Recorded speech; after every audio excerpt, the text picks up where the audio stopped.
Dead end. Perfectly describes my YouTube career. I don't understand. Did we pass it? No, I haven't seen anything. No lights, no signs, no nothing.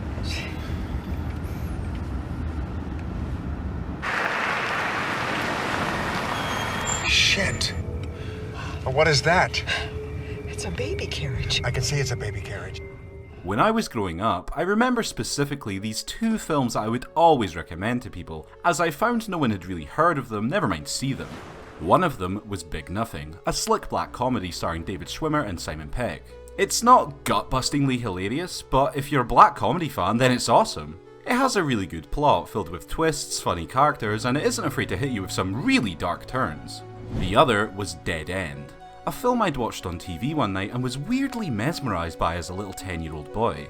I hadn't rewatched it in forever, but it always stuck in my brain, and I would often ask people if they'd seen it growing up. Then, when I grew up into the big lummox I am, with the advent of the internet, I was able to look further into the movie, grab a copy, and relive my childhood memories.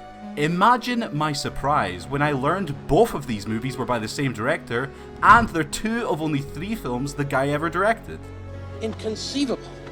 What a weird coincidence.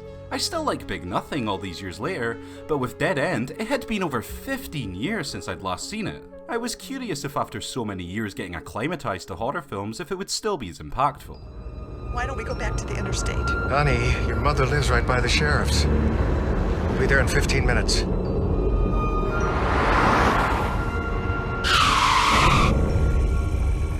Marcotte. Never heard of it. Richard, check the map. The film follows a family on Christmas Eve as they're journeying to a grandparent's house. As they're driving through a forest road, they encounter a woman dressed all in white with a baby, and the less I go on the better. Let's just say, things get freaky real fast, and the road seems to go on forever with nothing but pain and surreal scares. The music choices are a little wonky. Straight out the gate, the opening is horrible. You can't get much worse of a match to what the film contains. It has a super tacky title screen and an ill-fitting rock song, Bloody Road, that plays over it.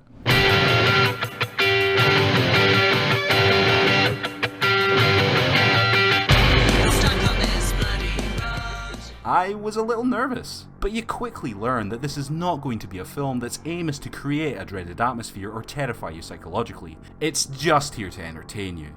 Tonally, it's inconsistent, and yet completely in keeping with the strange, semi-serious vibe it wants to establish. It's really hard to explain. The film is cheap. Like, really cheap. But it does the best it can. It forces you to use your imagination more than explicitly showing stuff to you. If there's, say, a corpse or a horrifying detail, we're only shown minor glimpses of what the characters see or not shown at all. It's an old technique, but it works really well. It just feels so weirdly homemade. The image and camera work is rough, the soundtrack's a little stock. It's like The Room. It's technically not a super well-made movie, but the passion and commitment is felt through the screen. They do give you some good violence and twists, it's just thrown at you in a really hapdash manner. Maybe we should check on Richard. Are you crazy? Why, you think he's comfortable stuffed in the back like that? Mom, if he was alive, don't you think we would hear him? Your brother was burned alive. How could he talk? Shut up, Laura! Easy, Dad. Okay. She's driving me crazy. It's a low-budget movie, so the hammy acting can be slightly forgiven, but Lin Shaye is as awesome as always. She really puts in a shift here. And the second half of the film is actually really funny, mostly due to her character. The younger brother is near unbearable though. He's like a walking cliche of early 2000s teenagers. Everything is gay, he spouts a load of dick jokes, or he's just being obnoxiously Limp Bizkit-esque.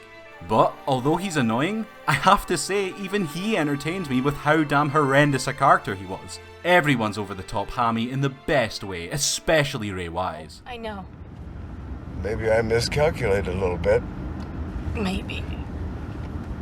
Maybe the North Star doesn't indicate north. Maybe the map maker was drunk. Maybe the moon's made out of cheese, who knows? Everything's so fucked up on this goddamn road. It's something you can't explain. While most of the issues with the film should count against it, all of them put together create a charm that can't be done purposefully, and you find yourself liking it more as you're sucked further into the experience. What keeps you watching is the overall mystery. For all the film's faults, there is just something so compelling about the central premise of them being unable to leave this never-ending road. The film's stripped-back approach means that you don't really know where it's going, and although a formula is established early, it keeps you guessing right up until the end. It just gives so little information to you in regards to the mystery, and focuses solely on the character's reaction to it instead.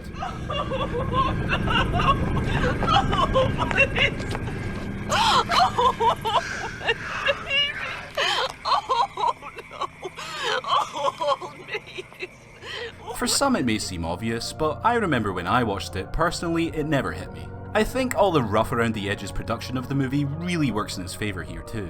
You're so distracted by the odd execution that your mind isn't fully focused on solving just what's going on. It's cheap and cheesy, but Dead End has an endearing charm that can't be taught, it simply exists. If you're looking for a fun little horror movie to entertain you for an evening, I'd recommend this.